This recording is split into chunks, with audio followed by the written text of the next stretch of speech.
Hills, Dakota Territory. August 1883. The summer heat was a liar, and Nora Halstead had learned not to trust it. It sat on the land like a fat, self-satisfied king, baking the red clay into something close to brick, turning the creek that ran along the eastern edge of her 40 acres into a lazy silver thread too shallow to drown in. It baked the dust on the tops of her boots and made the long grass along the fence posts crisp as old paper. It promised permanence. It promised that the warmth in the air would simply continue, that the golden light would never shorten, that the hills rolling south toward the darker country would always look like this, like a painter's careful dream. But Nora had grown up in Skagen at the very tip of Denmark, where the land ended and two seas collided. She had watched the North Sea and the Skagerrak meet in a violent churning line of white water every autumn of her childhood. She knew what the end of warmth looked like. She knew the way light changed in the weeks before it abandoned you entirely.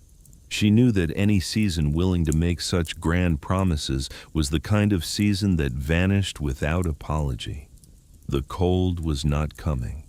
The cold was already here, sleeping just below the sun-scorched surface of the Dakota earth patient, as a stone waiting for the liar to finish his performance. She had 4 months to prepare. That was what the calendar on the wall of her half-finished cabin told her, and the calendar had no reason to lie. 4 months from August meant December, and in the Black Hills December was not the beginning of hardship. December was when hardship stopped introducing itself and simply moved in. Nora stood at the edge of the yard in the last hour of daylight, her arms loose at her sides, looking at the gentle slope of the hillside behind the cabin. The grass on that slope was a little shorter, a little different in color than the grass around it, as if the ground beneath it had a different character. Embedded in that slope like a face half buried in a pillow was a door. Heavy oak, black with age, bound with iron straps that had gone the color of dried blood with rust. A padlock the size of a man's fist held a hasp in place, and the padlock was so old, so fused with its own corrosion, that it looked less like a mechanism and more like a scar. It had not been opened in years, perhaps longer than years. Carl had looked at it once in the first week after they had taken possession of the land. He had pressed his thumb against the lock, tested its weight, and made the low sound in his throat that he made when a problem did not interest him enough to solve it.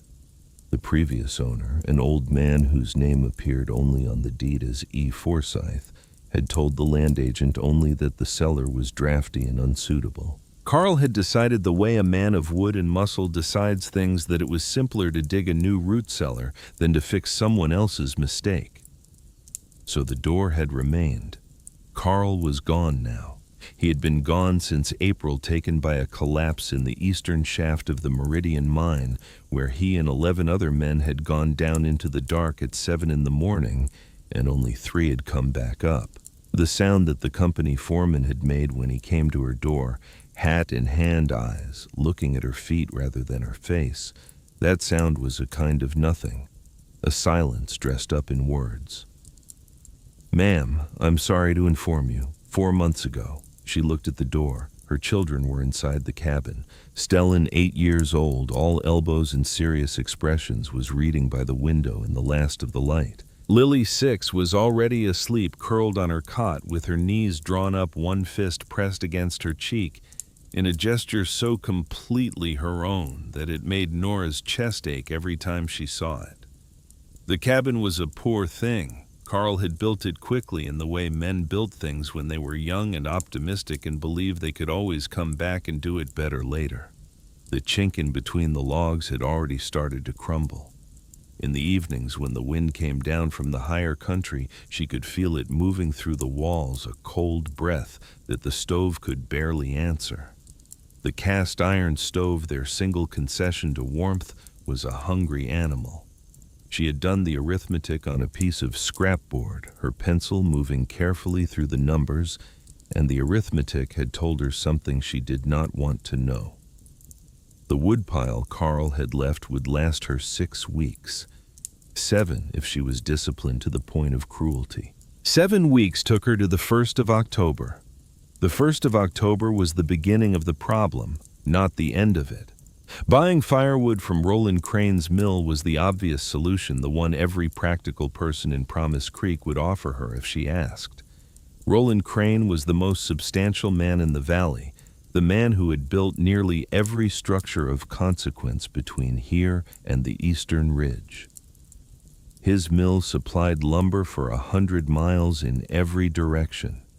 His cordwood was the only cordwood readily available, and it was priced at a rate that assumed the buyer had a miner's wage coming in on the 15th and the last of every month. Nora did not have a miner's wage. Nora had 40 acres of land, a dead husband's tools, 2 children, and the quiet gathering certainty that the people of Promise Creek had already decided what her future looked like. She had seen it in their eyes at the general store. She had heard it in the careful way they chose their words when they stopped by with bread and preserves, those small, suffocating kindnesses that were less about helping and more about making themselves feel that they had offered help before the inevitable arrived. The inevitable in their telling was a widow who could not hold on, a woman who would spend the winter fighting a losing battle against cold and hunger and would emerge in the spring with nothing left to fight with. Her children would need to be taken in by families who could provide for them. Her land would pass to someone who knew how to make use of it. Roland Crane, she had noticed, was very interested in her land. He had come by twice in the weeks after Carl's funeral, both times on some pretext of neighborliness. He had admired the eastern boundary of her property, the way it ran along the creek. He had spoken of water rights in the way that men who covet something speak of it, casually, lightly, as if the idea had just occurred to him and was not something he had been thinking about for a long time. Nora had offered him nothing but courtesy. She was not a woman who showed her hand, but standing at the edge of the yard in the last of the August light, looking at the sealed door in the hillside, she made a decision, not dramatically, not with any great sense of destiny, the way you decide to turn left rather than right at a crossroads, because something in you already knows which way is right, even before you have consciously understood the reason. She went to the lean-to at the back of the cabin and found the long iron pry bar from the cabin's construction heavy and cold in her hands, its surface rough with use. She found a stone the size of a bread loaf near the base of the slope. She carried both to the door. Her father had taught her about leverage. He had taught her many things, her father, in that way he had of teaching without it looking like a lesson. He had been a shipbuilder in Skagen, a man who understood the way forces worked against each other, who had spent 40 years building vessels that could hold life safely inside the worst that the North Sea could produce. He had stood her in his workshop when she was 9 years old and shown her how a small iron wedge and a length of wood could split a log that 2 men could not break by force alone. Not strength, Nora. The angle. It is always the angle. She positioned the pry bar under the hasp, placed the flat stone beneath it as a fulcrum, and leaned. Not a battle. A conversation with physics. The metal resisted. It was old and proud and had held its position for years, but Nora was patient. She leaned again, adjusted the angle slightly, felt the deep structural complaint of iron being asked to do something it did not want to do. A groan. Another adjustment. A screech, like something in pain. And then with a final hard, resentful crack, the hasp gave way, the lock coming free with a piece of the iron strap still attached to it, swinging loose and clanking against the stone doorframe. The heavy oak door swung inward on its hinges, which had not moved in so long that they spoke in a language she had never heard iron use before, a deep, grinding complaint that vibrated in the ground beneath her feet. The air that came out was cold. Not cold in the way of an unused space that had simply not been heated, but cold in a different register, a deep geological cold, as if the temperature inside had been maintained by something older and more deliberate than the absence of warmth. And underneath the cold, a smell. Earth, yes, and the faint mineral sharpness of stone that has not seen daylight. But underneath those things so faint it might have been her imagination something else. Salt, the particular ancient smell of the sea. Nora stood in the doorway for a moment. The lantern she had brought threw a small, confident circle of light into the dark. She took a breath and stepped inside. The space was not what she had expected. She had expected a low-ceilinged square of dirt walls, rough shelving the particular dampness of an old root cellar. She had expected to feel enclosed and disappointed. Instead, the lantern light rose to a ceiling of dressed stone nearly 7 feet above her head. The walls on both sides were granite blocks fitted together with the precision she recognized instinctively, the way a person recognizes a face from a very old photograph. The floor was flagstone, large flat pieces of dark gray stone laid tightly enough that she could barely see the lines between them. The main chamber was perhaps 20 feet square. At the back, another doorway, smaller and lower, led into a narrower passage that disappeared into the dark of the hill. She would look at that later. For now, the walls held her attention. Along the left wall, arranged with the kind of careful order that spoke of a deliberate and organized mind, were objects, tools. Large, sea-worn wooden chests, coils of rope hanging on iron pegs, and carved into the stone above the chest nearest the door in letters that had been cut by someone who had taken their time and intended them to last a name and a place and a year. A. Forsyth, Skagen, 1851. Nora's breath stopped, not the breath of surprise. The breath that stops when something you have pushed down very deep comes rising up against your control, when the body knows something before the mind has finished building the sentence to contain it. Forsyth, her mother's name before she married, her grandfather's name, her father's name, August Forsyth. The lantern light swam. She placed one hand against the wall to steady herself, and the stone was cold and absolutely solid, indifferent to the way her world was rearranging itself. Her father had been a shipbuilder in Skagen. He had been in the telling of the family story that she had grown up with a man who had left, who had been ill-consumed by the lung sickness that took so many men who worked with wood dust and varnish fumes, and who had, in the story her mother had told her quietly when Nora was 16, gone away to somewhere with a bigger sky and not come back. The letter had stopped. The money that had occasionally arrived in thin envelopes had stopped. Her mother had remarried when Nora was 17. She had not spoken of August Forsyth again. Dead was what Nora had always understood. Gone, which meant the same thing. She made herself breathe. She made herself move to the nearest chest and lift its heavy lid. The smell that rose was of oil, a specific oil, the kind used on metal tools to protect them against salt air and time. Inside, nested in cloth that had dried and stiffened around the shapes it protected, were tools. Adzes with their curved hatchet-like blades, augers of every diameter, their handles worn smooth with the particular smoothness that comes only from decades of the same hands. Planes for shaping wood, their blades still sharp despite everything the years had asked of them. The tools of a shipbuilder, maintained as if whoever had left them here had intended to return. The second chest held rope coiled with the kind of mechanical precision that sailors and builders use when they believe the rope will be needed again and they want it to run free without tangling. Beneath the rope canvas folded into tight squares smelling of tar and sea wind.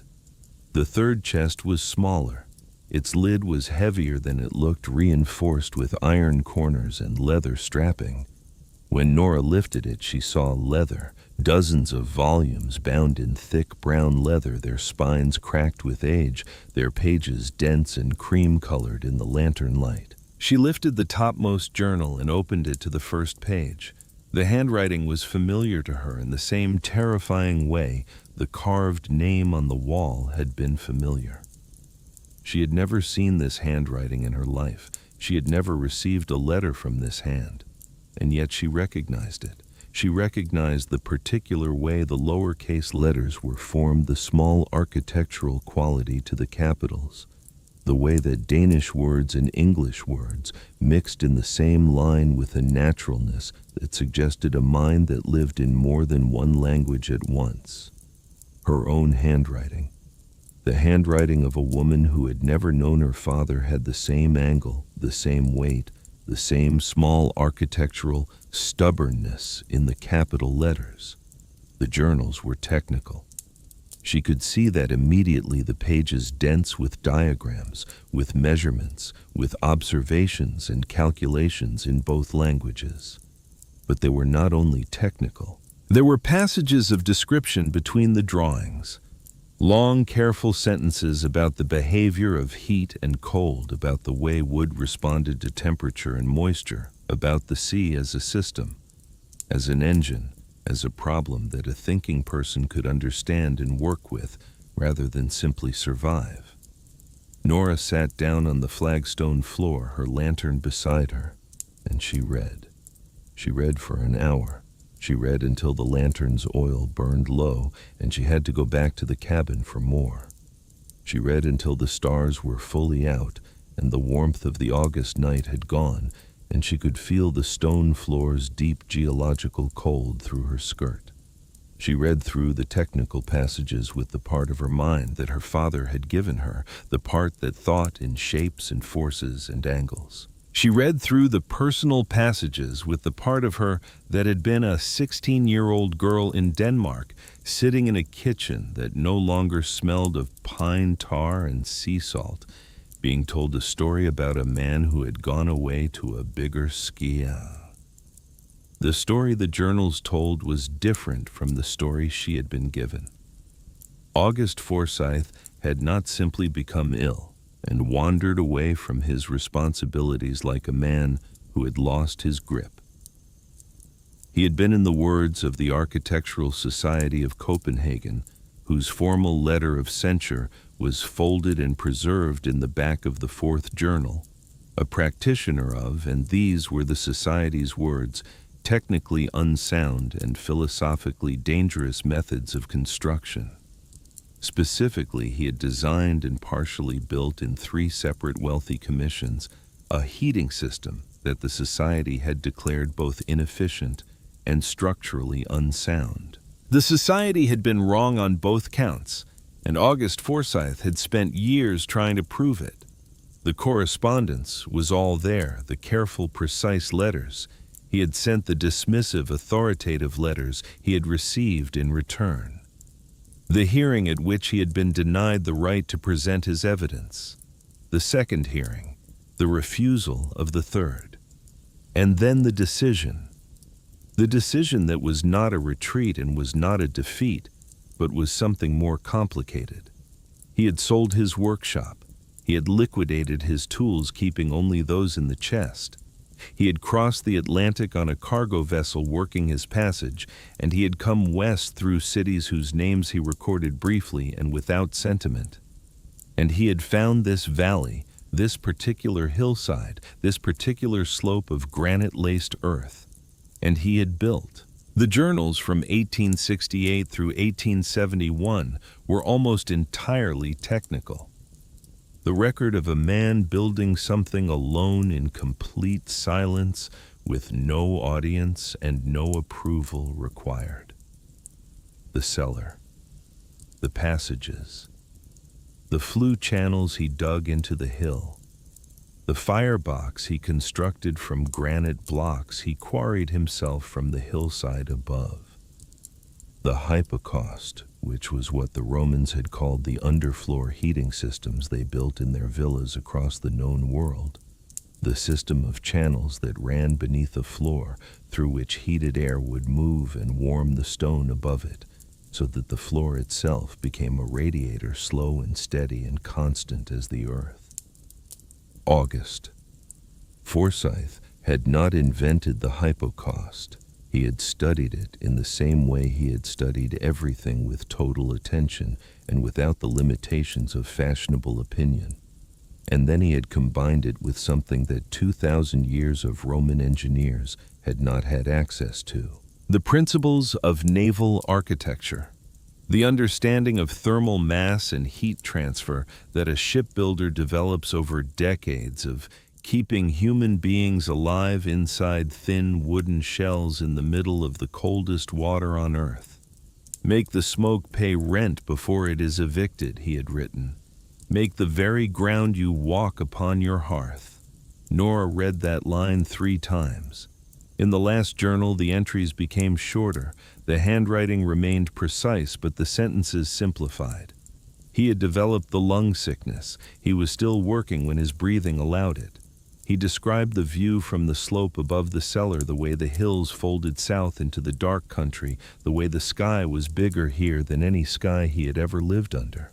He had written one final entry. It was dated October 1874. My girl has crossed the water. She is in New York now with the man she has chosen. He is a carpenter, which is almost right. She will come west eventually. Men who work with wood and who have been given a taste of the frontier always come west eventually. I cannot know if she will find this place. I cannot know if she will understand what I have left her or if she will need it.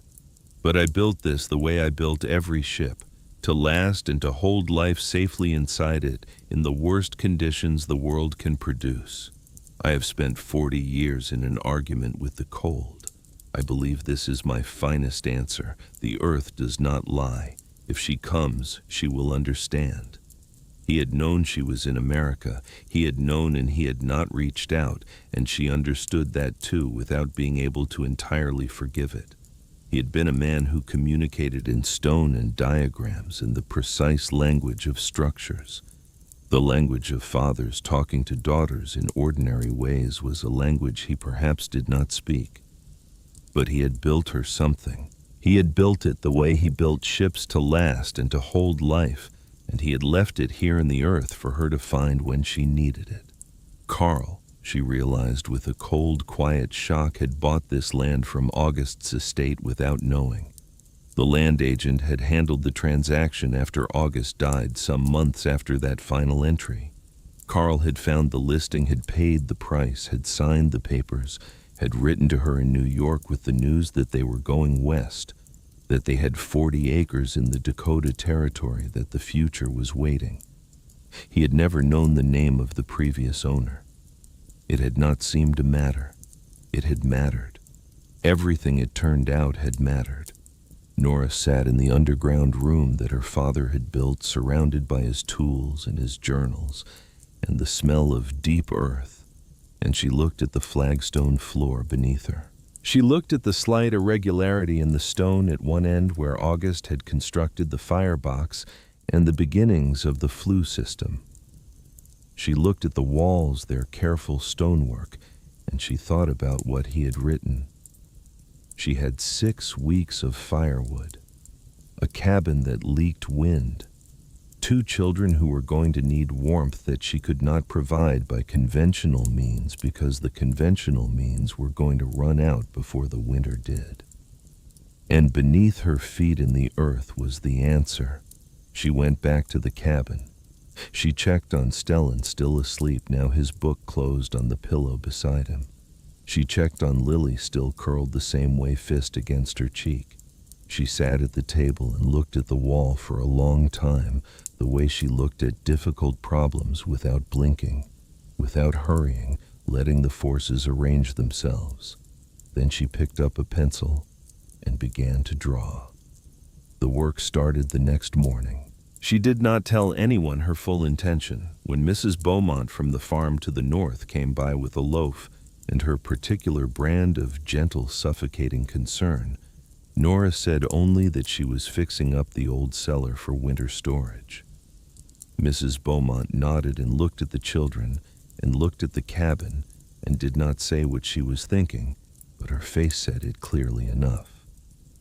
Nora thanked her for the bread. She moved the journals to the cabin wrapped in canvas and spent 3 evenings reading the technical sections with her pencil in hand, making notes translating the measurements from August's Danish notations into numbers she could use. The system he had designed was elegant in its logic. The firebox built of dense granite would receive a small hot fire of dry hardwood. The fire would burn quickly and completely, generating a blast of superheated gas. That gas, instead of being sent immediately up a chimney as waste, would be channeled into a series of stone flues built beneath the floor, a long, winding pathway that forced the hot air to travel slowly through the stone. As it traveled, the stone would absorb its heat. Hundreds of feet of stone would drink in the warmth until by the time the exhaust finally reached the small chimney at the far end and was released to the sky, it would be cool and pale and empty of the energy it had once carried. The stone fully charged would radiate that warmth for hours, for a day, in some conditions longer. Not blazing heat, not the scorching, drafty, desperate heat of a cast iron stove that burned through wood and air alike. A steady, gentle, pervasive warmth, the warmth that the earth itself holds, the temperature you feel when you put your hand deep into summer soil, that constant, reliable warmth that winter cannot reach. She pried up the flagstone starting in the far corner from the firebox. It was brutal work.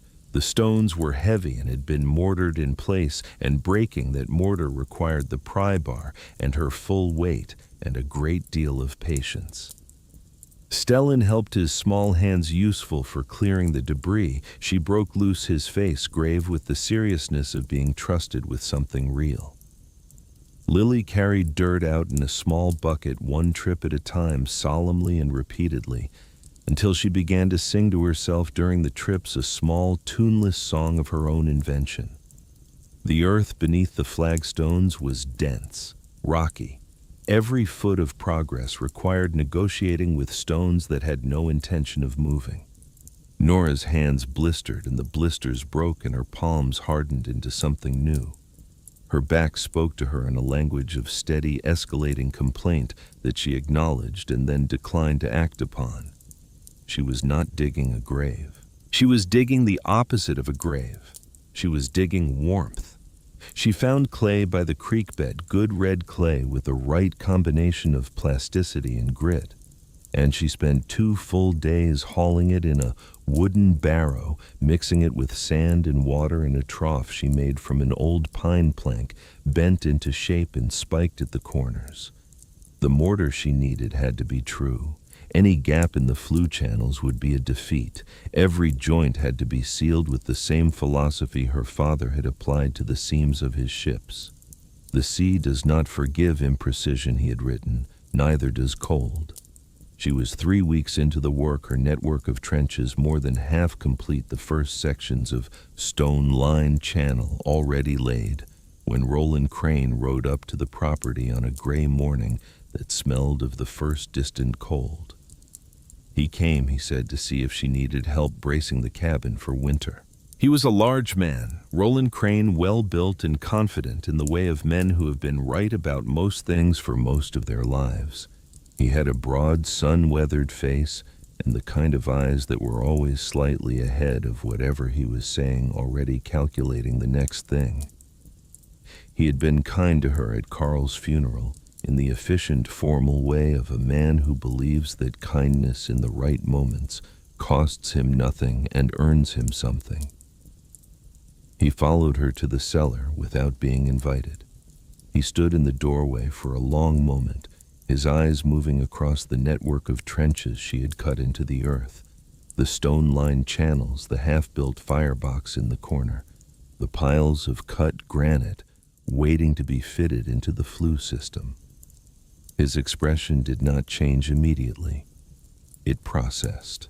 And then it became something that was equal parts disbelief and the particular anger of a man who has decided something is wrong and finds the wrongness more offensive with each additional detail. "Mistress Halstead," he said. His voice was slow and had the weight of a man who was accustomed to being the most authoritative presence in any given space. "What is this?" "I am improving the cellar," she said. Her voice was even. She had not slept well in 10 days, and her hands were wrapped in strips of cloth over the raw places, and she was underneath the evenness, tired in a way that went past the body into something older. But her voice was even. He stepped inside. His boots thudded on the remaining flagstones. He looked at the drawings she had pinned to the wall beside the doorway, August's diagrams translated into her own hand, clean and precise. He looked at the beginnings of the firebox. He looked at the trenches which followed a serpentine pattern across the floor, winding back and forth in a configuration that to a man who did not understand its purpose must have looked like madness. "You are building a fire inside an underground room," he said. "A carefully designed fire," she said, "with a carefully designed path for the heat to follow." He turned and looked at her. There was something in his expression that was more than skepticism. It was a kind of personal offense, the offense of a man who has built his reputation on knowing how things work and is now confronted with something that does not fit his model. "I have built every substantial structure in this valley," he said. "Built the Meridian Mines equipment house. I built the schoolhouse. I built my own home with my own hands, and my family has been comfortable in it through 3 Dakota winters. I'm telling you that what you are doing here is dangerous. You will fill this space with smoke and your children will suffer for it." "I'm not trapping the smoke," Nora said. "I'm making it useful before I release it." He stared at her. The phrase did not compute. It had the shape of words, but the meaning refused to resolve. "You are becoming a liability, Mistress Halstead," he said, and his voice had changed, had moved from the tone of concerned authority into something harder underneath. "When the cold comes and this fails, it is the community that will bear the cost. There are people in this valley who have been asking me whether your situation is stable, whether your children are being cared for appropriately." Nora looked at him, not blinking, not retreating. "My children are warm and fed and loved," she said. "They will continue to be so." Roland Crane looked at the trenches one more time. He looked at her drawings on the wall. His jaw was set in the way of a man who has said his piece and knows that saying more in this moment would diminish rather than strengthen his position. "I will be watching this," he said. "There are people in this valley who will want to know how this progresses." He left.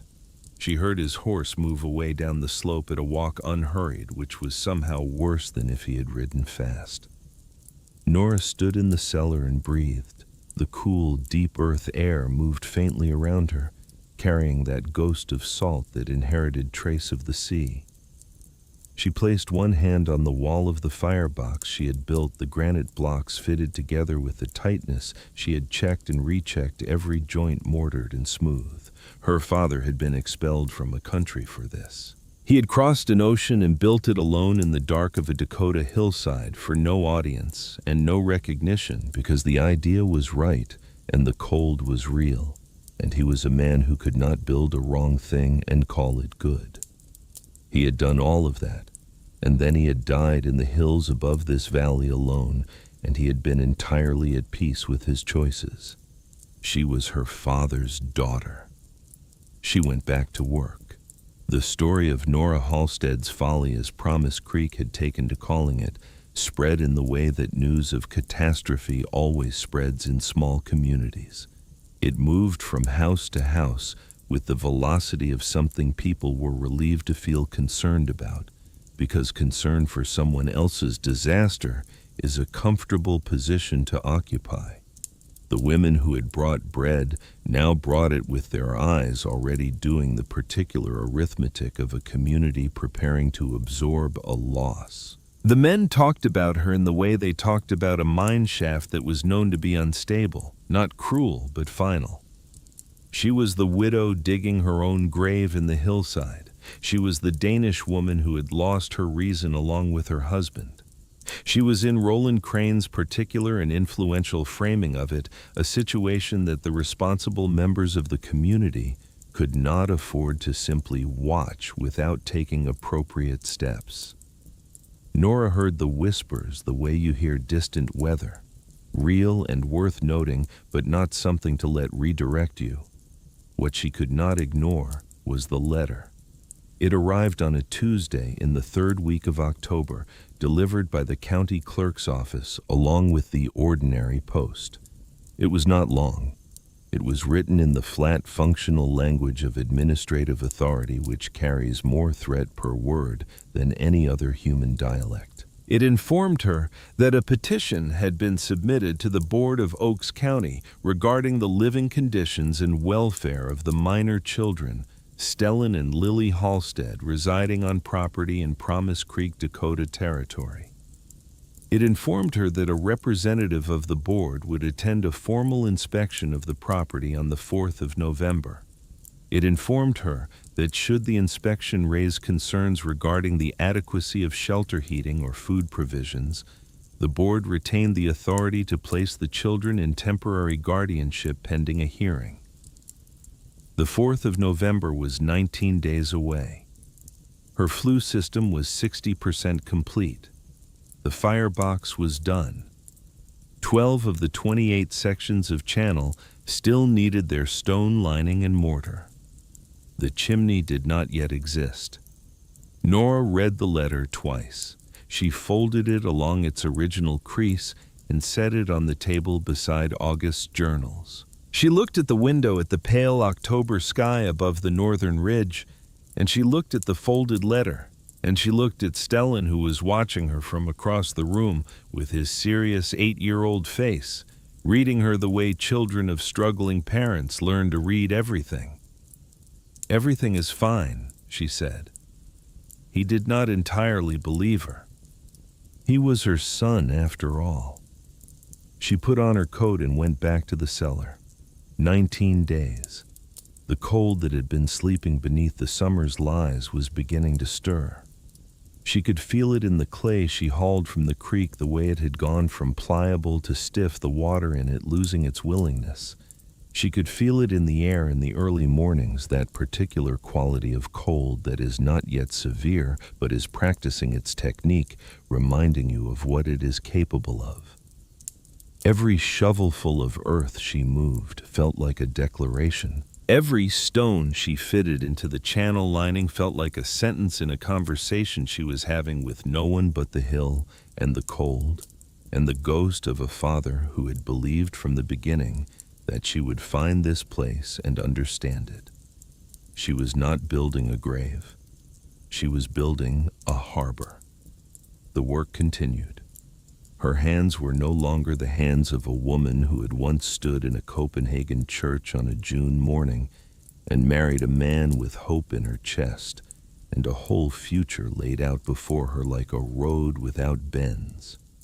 They were the hands of someone who had been in an argument with the earth and the cold and the certain opinions of an entire valley and had not yet lost. 19 days. She went back to work. October came to the Black Hills the way a serious man enters a room, without announcement, without the theatrical gestures of a season trying to impress.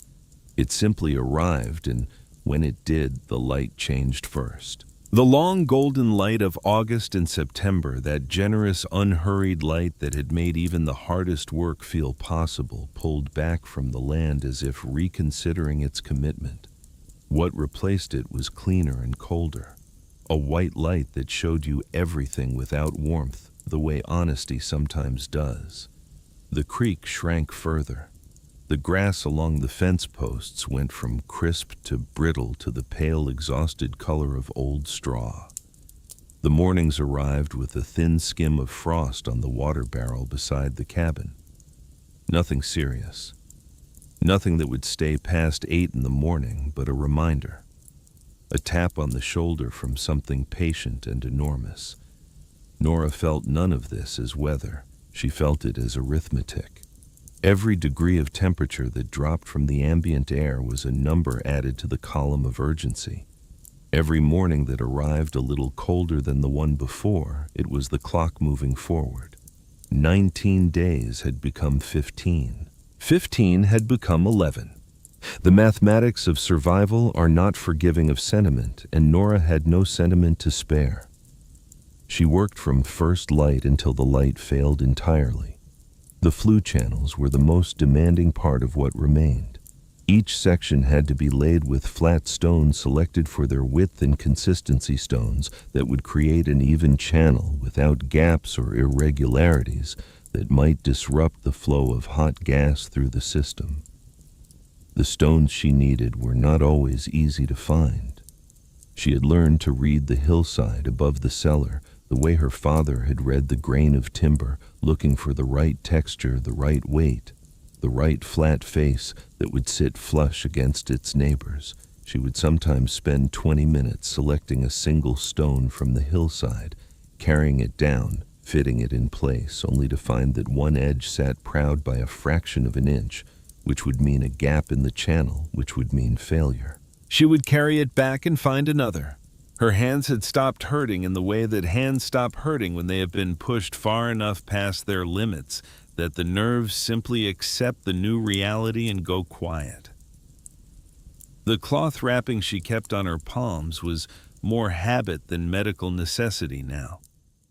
Her back operated on a system of its own, devising a low, constant ache that spiked when she lifted and subsided when she was still like a meter-measuring effort. She had learned to read it the way she read the weather. Stellan worked beside her every morning before his reading lessons and every afternoon after them. He had developed in the weeks since the work began a quality she recognized from her father's journals, that particular silence of a person engaged in a task they have decided is worth their full attention. He did not complain. He did not ask when it would be done. He lifted stones that were too heavy for him by finding angles that made them manageable, and when he found an angle that worked, he filed it away and used it again. He was 8 years old, and he was already learning to think the way August Forsyth had thought, in forces and fulcrums and the geometry of problems. Lily carried. She had assigned herself this role without being asked, and she performed it with the absolute commitment of a 6-year-old who has decided she is essential. Small buckets of excavated earth, pieces of broken stone, cups of water for the clay mortar. She made her trips in silence, her small face intent, and when she grew tired, she sat on the large flat stone beside the cellar entrance and watched the work with dark, serious eyes, and then she got up and made another trip. The channel system was nearly complete on the morning of October 22nd. Nora had spent the previous evening in the cabin by lamplight, rereading the pages in August's third journal that described the firing procedure, the sequence of steps for the first use of a new hypocaust system. He had been characteristically precise. The firebox needed to be dry-fired first. He wrote a small initial fire using only the driest available wood to cure the mortar and drive out any residual moisture in the stone. This was not the charge fire. This was the preparation. Rush this, and the thermal shock of a full fire against uncured mortar could crack the channels. She had read it the first time and understood it. She had followed his instructions exactly. She had built 2 small curing fires over the past 4 days. Modest fires that were more about patience than heat. And she had watched the chimney above the cellar opening for the signs August described, the way the moisture-heavy smoke would first run dark and then lighten as the stone dried from the inside out. The mortar was cured. The channels were complete. The flagstones had been relayed over the system, mortared tightly into place. 8 days before the board inspection. She told Stellan and Lily to stay near the entrance, not inside, and she lit the charge fire. August's design called for dry hardwood split fine stacked in the firebox in a particular crosshatch pattern that would allow maximum airflow through the fuel and produce the kind of rapid, complete combustion that generated superheated gas rather than the slow, smoky burn of green or dense wood. She had been setting aside the driest pieces of her remaining cordwood for 2 weeks, splitting them to the dimensions his drawing specified, storing them on the cellar's upper shelf where the air circulation would carry away the last of their moisture. The fire caught immediately. That was right. It was clean and bright, and it roared in the firebox with the specific voice of fuel that is burning, the way it is supposed to burn. Nothing held back, nothing half-committed. She watched the flames and felt for the first time in weeks something close to confidence. She went to the entrance to check the chimney. The small stone chimney that she had built into the hillside poked 3 feet above the ground, just far enough to draw. For the first 30 seconds, nothing came from it. That was expected. The system had to fill with moving air before the exhaust would begin to arrive at the far end. She waited, her eyes on the chimney opening. Then the smoke came. It came from the wrong direction. It did not emerge from the chimney. It came back through the gaps around the firebox door, pushing into the main chamber in slow, lazy curls that thickened as she watched. Not the pale, nearly transparent exhaust that August had described the sign of a working system hot gas that had given up its energy and was leaving as little more than a breath. This was gray and opaque, and it smelled of the particular sharp sourness of combustion gases finding a path of least resistance in exactly the wrong direction. She understood what it meant before she fully understood what had happened.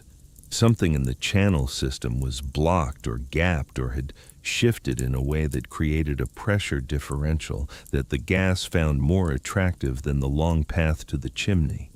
The system had a leak, not in the sense of smoke pouring into the cellar, but in the sense of a flaw that the pressurized hot gas had located and exploited, diverting some portion of the flow back toward the firebox rather than forward through the channels. She threw open the cellar door to clear the air. She went to the firebox and smothered the fire with the heavy iron cover. She waved the smoke out and stepped into the doorway and breathed. Stellan was at the entrance. His eyes found hers immediately, the question plain in his face. "Go inside the cabin," she said. "Take Lily." He looked at her. He understood that this was not good. He was 8 years old, and he had spent 6 weeks watching his mother build this thing, and he understood with the brutal clarity of a child who has been paying attention that not good was a significant understatement. "Is it broken?" he asked. "Not broken," she said. "Wrong. There is a difference." He took his sister's hand and led her toward the cabin. Lily looked back, once her face unreadable. Nora stood in the cleared cellar and looked at the relayed floor. She had sealed the channels beneath it. The error was hidden. She would have to find it without being able to see it by reasoning through the system the way her father had reasoned through the sea as a set of forces and pressures that behaved according to principles that did not lie. She did not know that Roland Crane's nearest neighbor, a man named Elias Pratt, who ran a small sheep operation on the eastern slope and who had been watching the Jensen property with the attentive concern of someone waiting for a story to reach its conclusion, had seen the smoke. She didn't know that within 2 hours of seeing it, Pratt had ridden to Crane's mill and described what he had witnessed. She would not know until later what Crane had done with that information. She only knew that she had 7 days and the system was wrong, and she needed to find out why. She went to the journals. She read the technical sections again more slowly, this time the way you read something you thought you understood and now understand you did not. August had been a precise writer, a man who trusted language the way he trusted his measuring tools, not to be decorative, but to be exact. She found the passage she had read before the description of the channel geometry, and she read it again, and then she read it a third time, and on the third reading, she stopped. The mortar joints between channel sections. He had specified a particular technique for these joints, the sections where one run of channel met the next in the serpentine pattern where the gas would change direction. These joints he had written were the most critical in the entire system. They bore the full pressure of the redirected gas at each turn. They had to be not merely sealed, but reinforced with a second layer of clay mortar applied after the initial setting pressed into the joint from the channel side before the flagstones were laid. She had done the first layer. She had not done the second. She sat with the journal in her hands in the lamplight, and she felt the specific cold quality of a mistake that is entirely your own. Not bad luck, not an unforeseen problem. Her own error. She had read the instruction. She had understood it in the way that a tired person sometimes understands something, registering the words without fully absorbing the consequence, moving on to the next thing because the next thing was waiting. The joints at the channel turns had failed under pressure. The gas had found them and used them. She set the journal down and pressed both palms flat on the table and breathed through the arithmetic of what this meant. She would have to break the mortar seals on a portion of the flagstones and expose the joints. She would have to apply the second layer of mortar to each turn. She would have to wait for it to cure, which at October temperatures would take longer than it had in September. She would have to reseal the flagstones, 5 days minimum, days, possibly 6. That left 1 day before the inspection, 1 day to test the system and hope it worked and present it to the board as a functioning, safe heating solution for 2 children. She looked at the window. The pale October moon was above the northern ridge, hard and white. She put on her coat and went back to the cellar. She worked through the night and the next day and the day after that, pausing only to sleep for a few hours, when she could no longer make her hands respond accurately, when the precision required for the mortar work became impossible through exhaustion. Stellan brought her food she ate without tasting. Lily sat by the entrance and kept a silent company that was more comforting than she knew. In the evenings when the light was gone and the mortar work required daylight to assess, Nora read. She'd been reading the journals in order the way August had written them chronologically, the early volumes full of technical ambition and the later ones settling into something quieter and more certain. She had reached the final journal, the one that ended with the entry she had already found, that last October entry with its declaration about the earth not lying. But there were pages after that entry she had not yet read, because she had assumed when she found the final dated entry that the journal was finished. She had not turned the remaining pages. She turned them now. They were not dated. They were not in the same hand as the technical journals, the precise measured script of a professional man recording his work. They were written in a hand she still recognized as her father's, but different, the way a person's voice sounds different in a quiet room than it does in a workshop. Smaller, more private. They were letters. He had written to her. Not one letter, many letters. Written over a period of years beginning in 1875, a year after the final journal entry, and continuing, she counted the pages for what seemed to be several years after that. She did not know how many years because he had not dated these pages, but there were many of them. He had not sent them.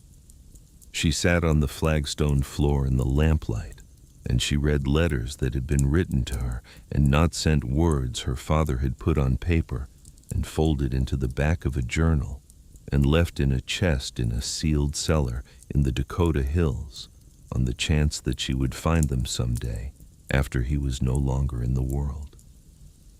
He had followed her life from a distance through the networks of Danish emigrants that extended across the American continent, the informal currents of information that moved between immigrant communities through letters and through travelers, and through the particular way that people who have left the same place tend to find each other in the new one. He had known she was in New York. He had known when she left for the territory. He had known about Carl, not the specifics, but the shape of him, a carpenter turned miner, a man who moved toward the frontier the way men with Carl's nature always moved. He had written to her about Skagen, about the workshop, about the way the light came off the water in the early mornings of spring, that specific northern light that she had grown up with, and had been trying, without quite knowing it, to locate in the light of every new place she had lived since. He had written about the boats he had built, the ones he was proud of, and the ones he felt he had failed. He had written about the design that had cost him his standing in Copenhagen, defending it with the quiet certainty of a man who has been wrong about many things in his life, but knows with absolute precision when he is not wrong. He had written about her mother with a care that was painful to read, not with bitterness, not with self-pity, but with the honest acknowledgement of a man assessing his own failures without the comfort of excuses. I was not able to be what was needed, he had written. I understood this about myself. I chose work that I knew how to do, rather than love that I did not. This is the most common failure of men like me, and the most costly, and I am not free of its weight. He had written to her about the land, about this particular hillside. He had described walking the perimeter of his 40 acres in the evenings, the way the granite pushed up through the soil along the western edge, the small spring that ran underground beneath the northern slope and emerged as a seep near the creek. He had described the view south toward the dark hills in the language of a man who had found, after a very long time, looking a place that felt like enough. And then near the end of the pages he had written this: I do not know if you will come here. I do not know if you will find this cellar or understand what I have built inside it. I have no right to expect anything of you. I gave up the right to expect things when I chose distance over presence. But I have built this the way I built every ship that carried people through the North Sea, with everything I knew, with nothing held back, with the assumption that the people inside it would face the worst that the world could produce and would need the structure to hold. When I was expelled from the society and stripped of my commissions and sent out of the professional world I had spent my life building, I was afraid for the first time I can remember. Not of poverty, not of failure, of the possibility that I was wrong. That all of it, the years of work, the system I had built and tested and refined, was a private delusion. That the society was right, and I was simply a stubborn man who could not accept correction. I came here, and I built it alone, and the cold came, and the stone held the heat, and I was warm. And I understood that the fear had been useful, and the work had been right, and that those two things can be true at the same time. My girl, if you are reading this, you have already done the hard part. You have opened the door. The rest is only work, and work is something you have always known how to do. You have my hands, you have my mind, and you have something I never had, which is people you are building this for. Build it well. The earth does not lie. When I was afraid for the first time I can remember, not of poverty, not of failure, of the possibility that I was wrong. Nora sat with the journal on her knees and looked at the stone wall opposite her. The lamplight moved across the carefully fitted granite blocks, finding the mortar joints, the slight irregularities in the stone faces, the places where the hill's own material had been shaped by human hands into something deliberate and lasting. She had been angry with him. She had not known until this moment How angry she had been in the way that a person carries a weight for so long that they forget it is something separate from themselves, something that was put on them rather than born with them. He had been gone. He had known she was here, and he had not come to her, and he had been gone. And he had also built her this. Both things were true. They would always both be true. She folded the letters back into the journal and sat for a long time in the quiet underground air in the room her father had built to hold life safely inside the worst conditions the world could produce. Then she put on her work gloves and went back to the mortar. The second layer of mortar at the channel, turned joints, took 3 full days to apply correctly, and another day and a half to cure at October temperatures. She tested each joint before sealing by pressing her palm over it, while a helper fire burned briefly in the firebox, feeling for the specific warmth that would indicate gas was escaping rather than being channeled forward. The joints held. She relayed the flagstone she had broken up mortar between each one, checked twice. October 30th. 3 days before the inspection. She told Stellan and Lily to stay outside. She lit the charge fire. The dry hardwood caught instantly. The fire ran bright and clean through the cross-hatch stack the way August had described the way a fire burns when the fuel and the air and the geometry of the firebox are all correctly arranged. She watched it without hope or dread, only attention. She went to the chimney opening on the hillside. For 30 seconds, nothing. 45 seconds. A minute, and then so faint she might have imagined it a shimmer above the chimney opening.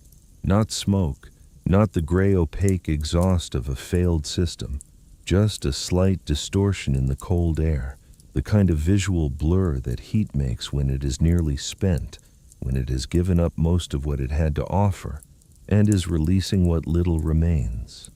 She stood over the chimney opening and held her bare hand a foot above it. Cool air. With the faintest suggestion of warmth beneath the cool, the ghost of heat that had traveled the full length of the system and arrived here with almost nothing left to give. She went back inside and placed her palm on the flagstones nearest the firebox. Cold. She waited. She sat on the small wooden stool Stellan had carried down, and she sat with her hands in her lap, and she waited the way her father's journals had taught her to wait, with the specific patience of a person who understands that stone has its own pace and cannot be hurried without being broken. 30 minutes. An hour. She placed her hand on the floor again. Not warm, but the cold was different. The sharp, indifferent cold of stone that has never been touched by heat was gone. In its place was something else, not the absence of warmth, the beginning of it. Another hour passed. She placed both palms flat on the floor in the center of the cellar, the farthest point from the firebox, the last place the heat would arrive. It was there, faint, tentative, like the first warmth of the sun on a March morning, more promise than presence. But it was there, and it was rising from the stone, not radiating from a burning source somewhere across the room, but coming up from the ground itself, from the bones of the floor, from the earth that her father's design had made into a thermal battery. She heard Lily's footsteps on the flagstones and turned to find her daughter in the doorway, her small face moving through the dim interior with the child's instinct for reading a room. Lily walked to the center of the floor. She stood still. She looked down at her feet. Then she sat down on the stone the way a person sits down slowly to confirm that something is real. She reached down and began to work the laces of her boots. She took her shoes off and set them beside her. She placed both small feet flat on the flagstone floor, and then she looked up at her mother with an expression that had no uncertainty in it at all. "It is warm," she said. "The floor is warm." Nora did not answer.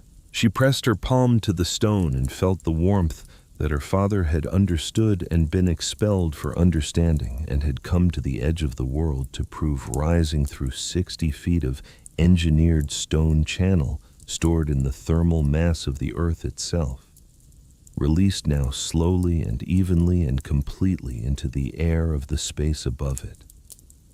She sat down on the floor beside her daughter. She pressed both palms flat.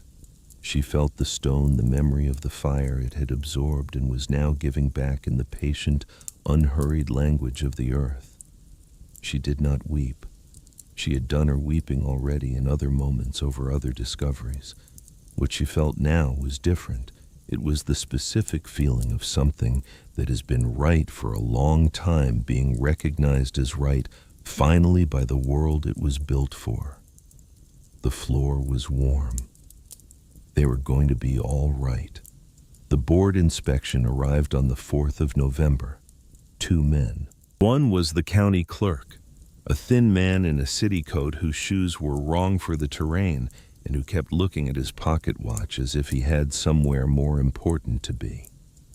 The second was a man Nora did not know by name, but recognized by type, a man who had the bearing of minor official authority, who held his notebook the way people hold objects that give them confidence. Roland Crane arrived at the property at the same time without having been invited on the grounds which he offered, without being asked that as the community's most experienced builder, he could provide relevant technical assessment. Nora said nothing to this. She led them all to the cellar. She had lit a charge fire at 4 in the morning. The stone had been absorbing heat for 6 hours by the time the inspection party descended the slope. The small fire had burned out hours ago. The cellar was heated entirely by the thermal mass of the floor and walls. The stored energy of a morning fire radiated back into the space as gentle, pervasive warmth. The clerk stepped inside and stopped. He looked at the walls. He looked at the floor. He reached down in the way that Nora had seen Crane reach down in her imagination, the way she had known someone would reach down eventually, and placed his hand on the flagstones. He stood up and looked at her with an expression that was not quite prepared for what it had just received. The second official was already making notes. He walked the perimeter, tapping the walls, examining the mortared joints of the floor. He looked at the chimney hole at the far end. He tested the air, which was clean, entirely free of smoke, carrying only the mild mineral scent of stone and earth. Stellan and Lily were inside, as they always were, living in the space the way children live in spaces that are simply home. Lily was on the floor, playing with the small wooden figures that Carl had carved for her in the first winter after they arrived in the territory. Stellan was reading on the low bench beside the passage doorway. Both of them had color in their faces, and both of them looked as they had looked all through the work and all through the fear and all through the weeks of uncertainty, healthy. The temperature in the space was 66 degrees. The clerk recorded this. Crane stood near the entrance and watched. He had not placed his hand on the floor. He stood with his arms at his sides and said nothing, and his silence had a different texture than the silence of the officials who were simply doing their work. His silence was the silence of a man being asked to reconcile two things that his understanding of the world had told him could not both be true. He was not, Nora understood, a bad man. He was a man who had spent a long time being correct about how things worked, and that kind of history creates a certain limitation. It makes the things you know feel like the only things that exist. The clerk and the official conferred in the doorway for several minutes. She watched their body language and read it the way she read everything now, as a set of forces interacting with each other, looking for the direction of the resultant. They could not find a substantive basis for concern, the clerk told her. The conditions were clearly adequate. The children appeared healthy and well cared for. The heating system was unconventional, but it was functioning. They would file a report with the board. This is where Roland Crane spoke. He spoke quietly and reasonably, the way a man speaks when he has learned that loud certainty has already failed and he is trying a different tool. He acknowledged that the conditions appeared satisfactory on this particular morning. He expressed what he described as continued concern about the sustainability of the arrangement through the deepest part of winter, particularly regarding food stores and the woman's ability to manage the property alone through severe weather events. He suggested that the board might wish to schedule a follow-up assessment in 60 days to evaluate whether conditions remained adequate through the hardest months. The clerk nodded, writing. The official nodded. 60 days, the clerk said, would place the follow-up in early January. Nora looked at Roland Crane. He met her eyes with the look of a man who believes he is acting in someone's best interest and has not yet understood that his confidence in his own judgment is the problem.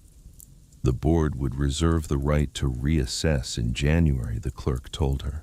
The children would remain with her pending that assessment. He said it as if it were a gift. Nora thanked him. She thanked them both. She showed them out. She stood at the cellar entrance as the inspection party's horses moved away down the slope. Roland Crane riding slightly behind the officials, his gray coat against the pale November sky. January. 60 more days to prove that she was right and that the stone would hold, and that the warmth her father had designed from the equations of the North Sea and the principles of Roman engineers, and the knowledge that a shipbuilder carries in his hands would be enough to bring her children through the worst that a Dakota winter could produce. She turned and looked south past the fence line, past the slope, past the long November grass that had gone entirely pale and still. The sky above the dark hills was the color of iron. There was something in the quality of that sky, a weight to it, a density that had not been there the week before. November 7th. The sky told her things, and the sky did not lie. She went back into the cellar and placed both palms flat on the warm stone floor. She held them there. The winter was not arriving. The winter was already here.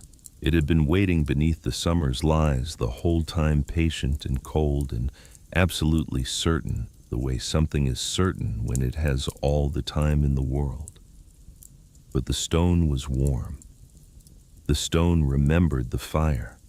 And in the first week of January, without ceremony and without warning, the long hard began. It did not snow, not precisely.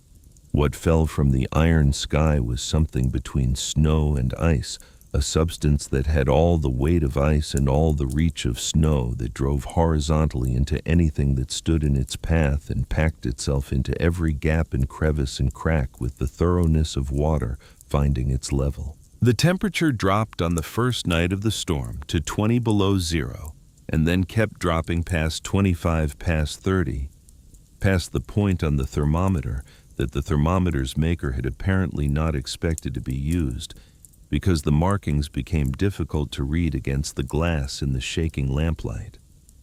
The wind was not a sound. It was a pressure.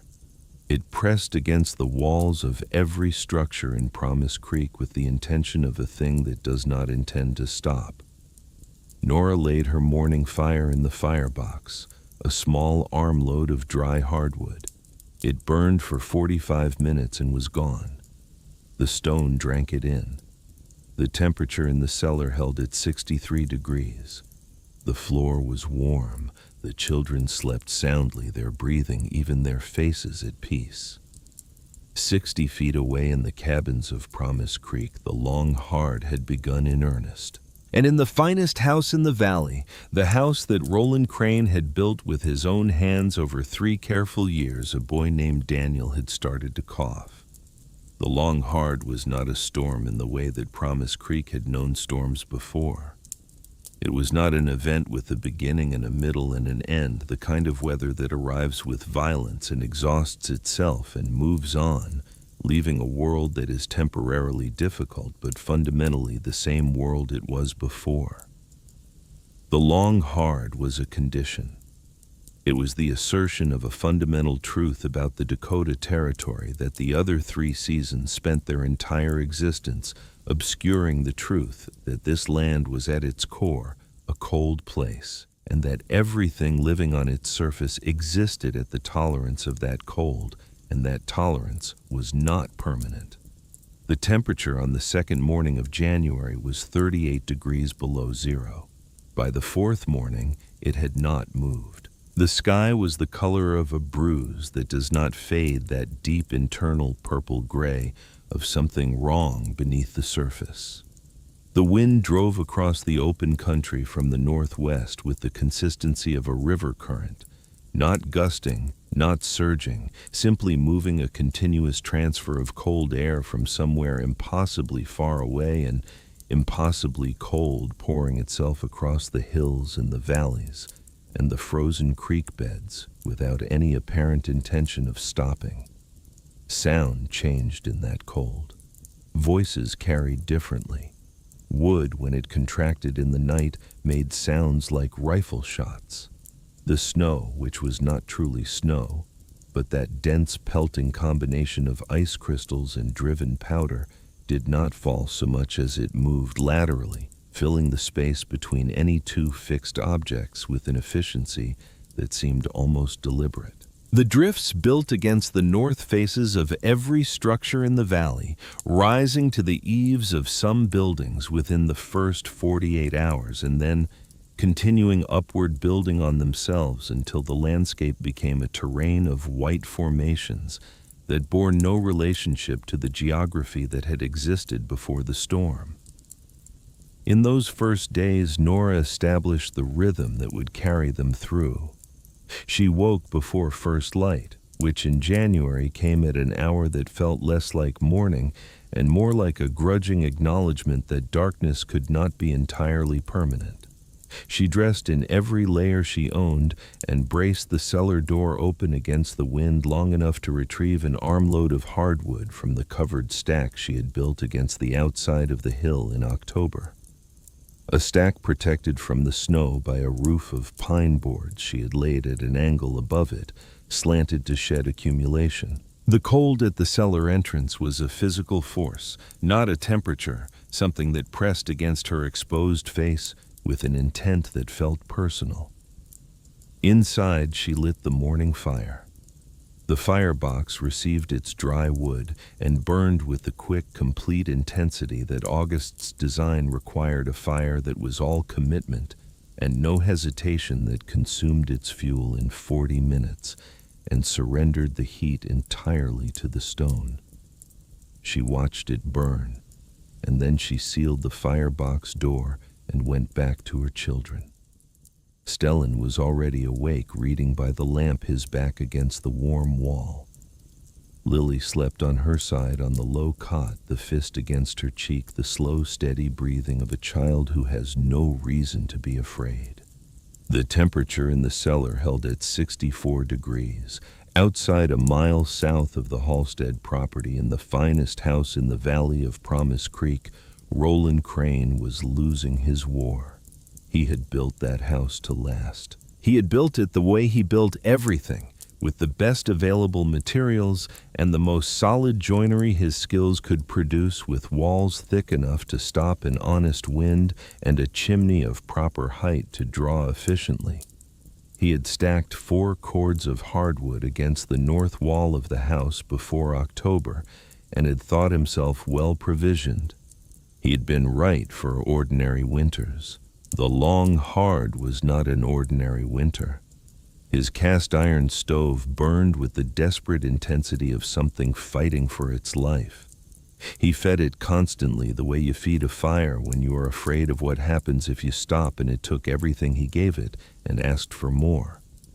The metal radiated heat in a radius of perhaps 6 feet, and beyond that radius, the temperature in his house dropped with a sharpness that was almost visible. Frost formed on the inside of the windows in the night, not at the edges where drafts were expected, but across the full glass, a white bloom of ice crystals that told him the ambient temperature in the room itself, even with the stove running, had dropped below freezing.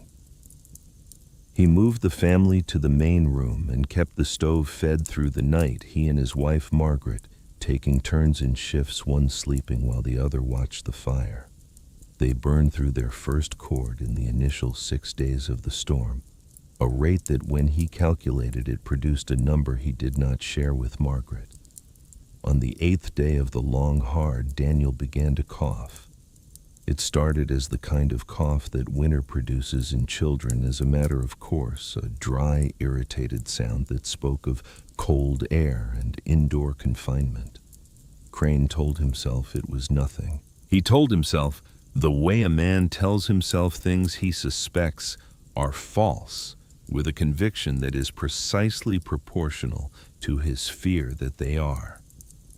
By the 10th day, the cough had changed. A change in a cough is not a sound you can describe to someone who has not heard it. It is not a medical distinction that requires training to understand. Any parent who has sat beside a sick child knows the moment when the cough moves from the surface to the interior, when the body's attempt to clear the airway becomes something heavier and more labored, a wet sound, a sound with weight to it, a sound that means the chest has become involved. Daniel was 11 years old, and he had his father's broad shoulders and his mother's coloring, and he lay on his cot with his knees drawn up and coughed with the specific miserable exhaustion of a child who has been coughing for 2 days and whose body is beginning to lose the argument. Margaret sat beside him. She pressed her hand to his forehead and looked at her husband, and what was in her eyes was not panic. Panic is loud. What was in Margaret Crane's eyes was the quiet, terrible clarity of a mother who has moved past the stage where there is any comfort in pretending. The second cord of firewood was nearly gone. Crane stood in the main room of the finest house he had ever built, and looked at his wood supply, and looked at the frost on the inside of his windows, and listened to his son cough in the next room, and felt something he had not felt in 20 years of building and managing and deciding and being the most substantial man in the valley. He felt the specific cold weight of being unable. He thought of the widow.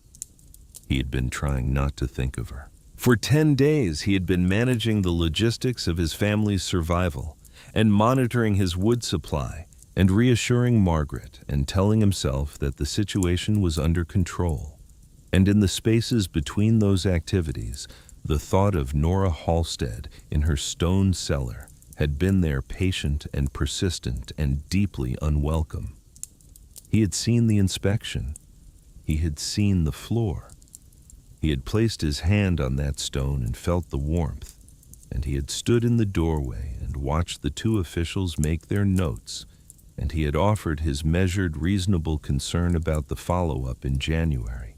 And he had ridden home telling himself that he was simply being responsible, that his concern was genuine, that there was nothing in his motivations that he needed to examine.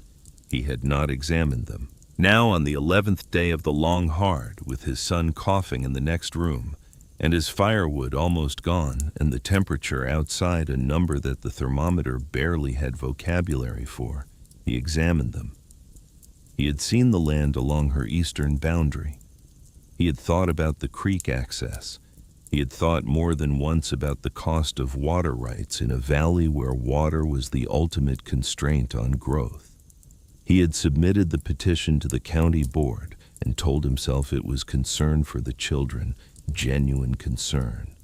And it had been genuine mixed together with other things, in the way that human motivations are always mixed together with other things, in a combination he had not been honest enough with himself to examine. He was examining it now. He put on every layer he owned. He told Margaret where he was going. She looked at him with an expression he had never seen on her face before, because it was the expression of a woman watching her husband's pride break, and she was too intelligent and too decent to take any satisfaction in it. "Bring him home safe," she said. That was all she said. He went out into the long hard. The journey from the Crane house to the Halstead property was 200 yards, as a man measures a clear day. In the long hard, it was a negotiation with physics that made every previous physical effort of his life feel trivial. The snow was chest deep in the drifts and waist deep in the open ground between them. The wind pressed against him from the left with a constant force that required a permanent counter angle of his whole body just to move in a straight line. The cold at his exposed face was not a temperature. It was a presence.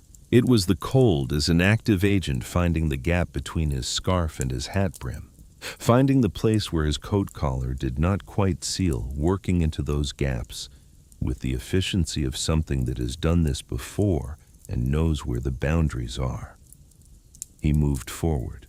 He did not hurry because hurrying was impossible, and because somewhere in the last 11 days, something in Roland Crane had slowed from the quick confidence of a man who knows what he is doing into something more measured, more careful, more honest.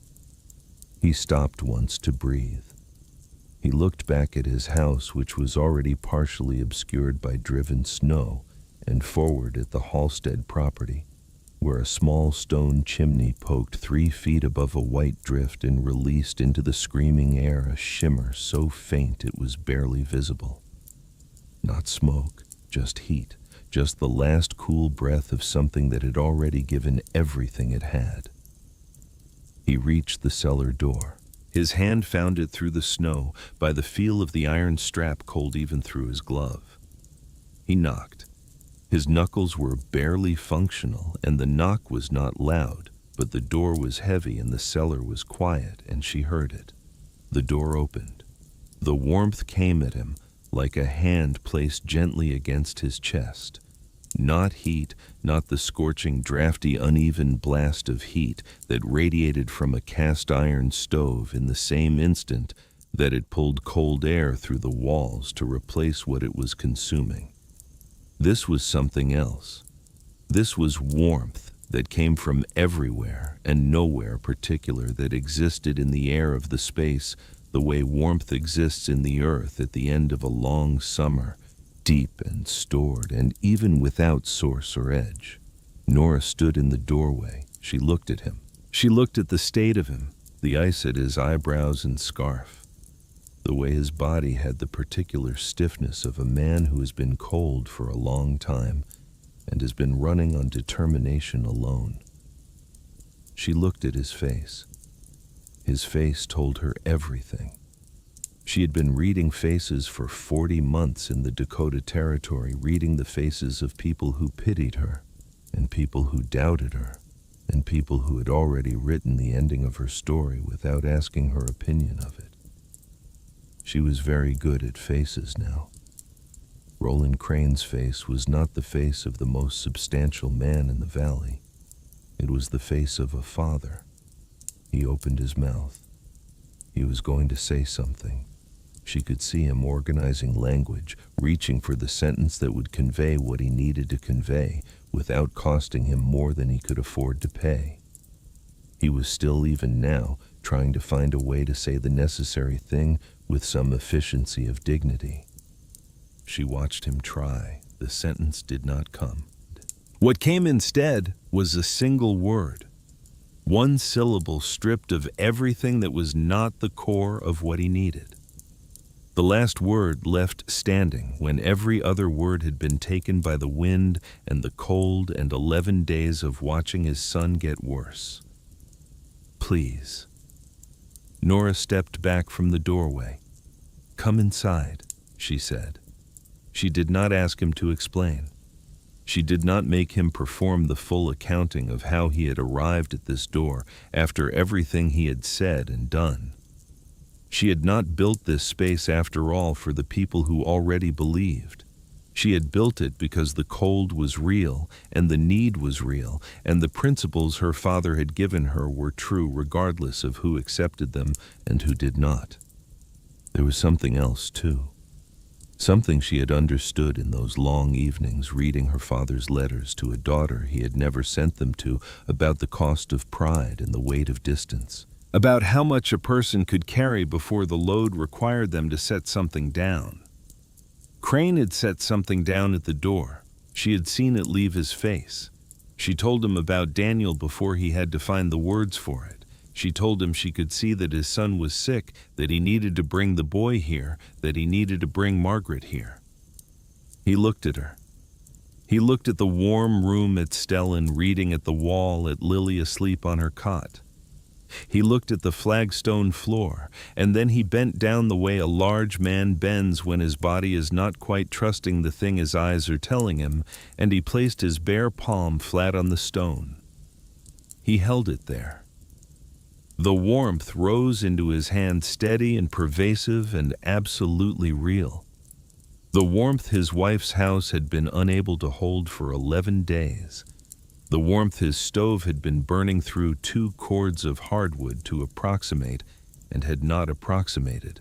It came from below, from the stone itself, from the stored energy of fires burned hours ago, held and kept and slowly released, the way something is released when it was never being wasted in the first place. He stayed like that, his palm on the stone for longer than he needed to assess the temperature. He was thinking. She could see him thinking. She let him. Then he straightened. He looked at Nora Halstead, a woman he had watched from the day of her husband's funeral, with the detached, managing concern of a man who has already decided what someone else's situation requires. And he looked at her now with different eyes. The eyes of a man who has had the experience of being fundamentally, structurally wrong about something he was absolutely certain of, and who is honest enough to know what that experience means. "Go and get them," she said. "I will have the space ready." He went back out into the long hard. Margaret Crane arrived with Daniel wrapped in every blanket in the house. The boy conscious but quiet, his breathing audible from outside the door. She was a composed woman, Margaret, and she came into the cellar the way a composed woman enters an unfamiliar space in a crisis, with her attention entirely forward, doing the assessment, filing the information, not spending anything on feelings that could wait. She looked at the room. She felt the warmth. She looked at Nora, and there was something in her look that was different from her husband's, less complicated and more direct, the look of a woman who has never had the luxury of pretending that the world is the way she wants it to be, rather than the way it is. "Thank you," she said. She meant it simply and completely, without the layers that her husband would have needed to work through before arriving at the same words. She meant it as a woman who has come in from the cold to a warm place with her sick child and knows exactly what that is worth. Daniel lay on the low bench along the far wall, wrapped in his blankets, his color wrong in a way that told Nora what she needed to know. She had seen that color before in Carl's face, in the weeks before his cough resolved in the faces of the Danish children on the ship crossing the Atlantic, when the cold water and the close quarters of steerage produced the particular combination that a chest required to turn wrong. She built up the fire in the firebox. Not larger than usual, just earlier in the evening than she would have lit it so the charge would run through the stone by the time the night deepened and the temperature outside pressed down toward its worst.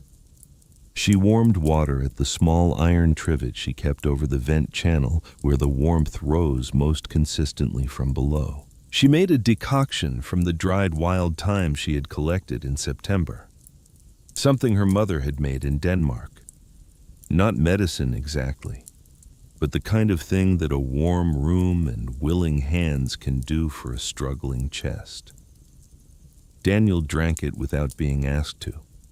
He was a boy, she understood, who had been raised by a man who believed in doing what needed to be done, and the practical ethic had taken root in the son the way it had in the father, only without the defensive pride that years of authority accumulate around a principle.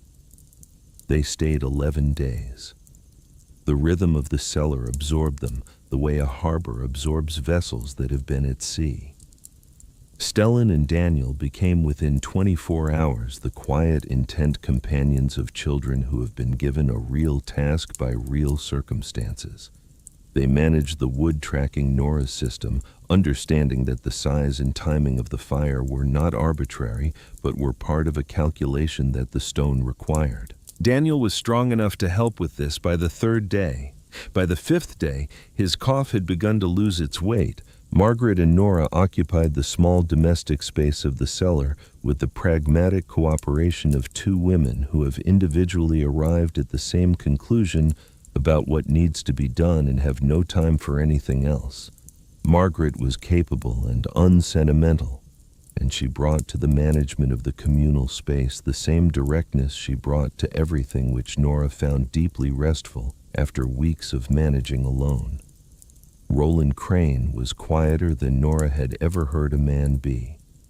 He was not sullen. He was not ashamed in the way that paralyzes. He was thoughtful in a manner that was new to him, she suspected, or at least new to his expression. He watched the morning fire burn. He watched the stone floor. He sat beside Daniel in the evenings and read to the boy from the single book he had thought to bring, a surveying manual, which was not perhaps ideal for the purpose, but which Daniel listened to with the same focused attention he brought to everything, as if the principles of land measurement were a story worth following.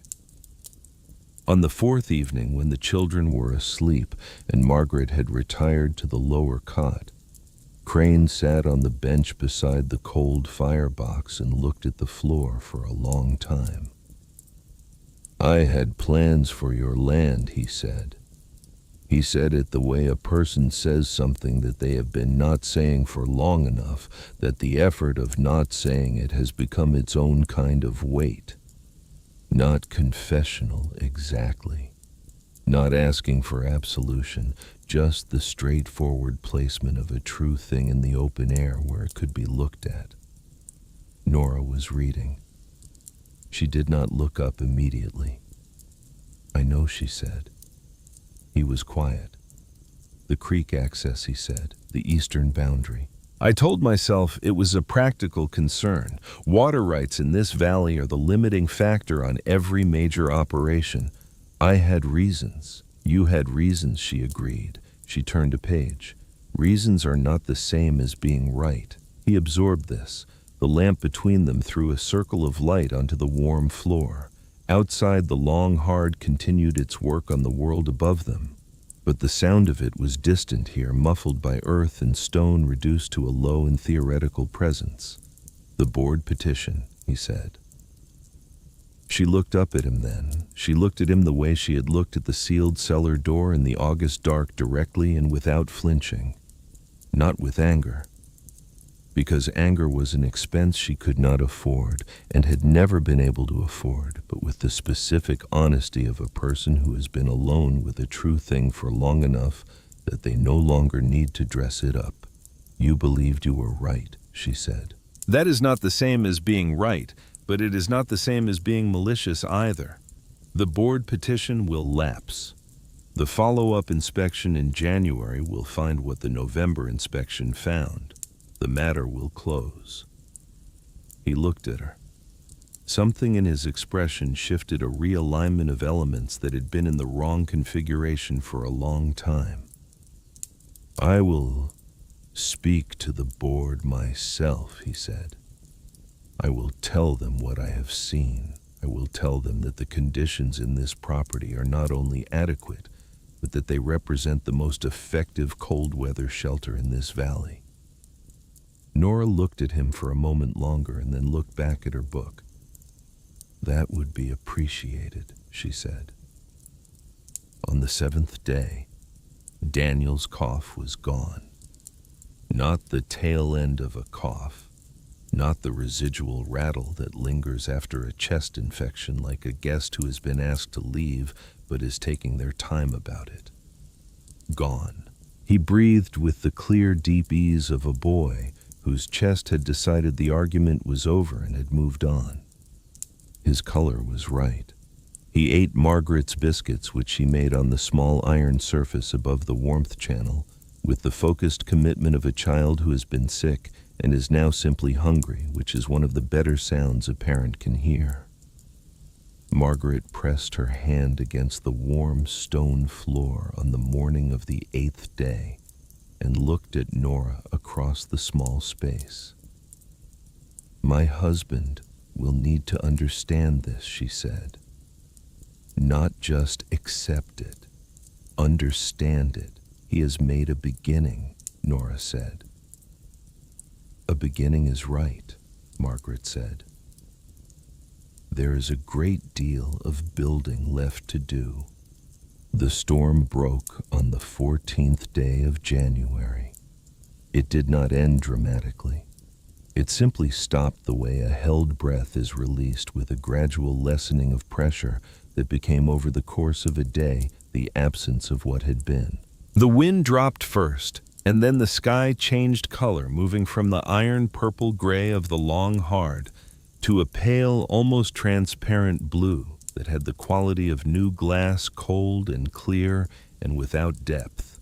The sun appeared at the horizon in the late afternoon and threw long orange shadows across the white landscape that had replaced the valley, the drifts and formations and obliterated fences of a world that had been fundamentally rearranged.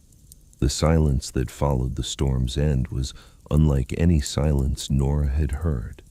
It was the silence of a landscape that had been comprehensively altered, the silence of a valley that had gone through something immense and was now taking stock. Birds were the first sounds to return, faint and distant, and then the settling of snow from tree branches, and then gradually the sounds of people beginning to move and assess and begin the long work of recovering what could be recovered. The Crane family gathered themselves to leave on the morning of the 15th. Daniel, fully recovered, helped Stellan carry their blankets to the entrance and load them onto the sled that Crane had retrieved from his property the previous day when the wind had finally allowed it. Margaret embraced Nora at the cellar door with the directness that characterized everything she did. A brief, complete embrace that communicated what needed to be communicated without requiring commentary. Roland Crane stood at the entrance for a moment before he left.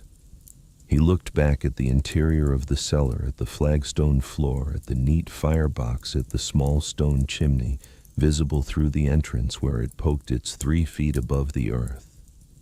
He looked at the whole system with the eyes of a builder, a man who had spent his life understanding how structures worked and why, and who was now looking at a structure that worked in a way he had not understood and had actively dismissed. He took a long breath.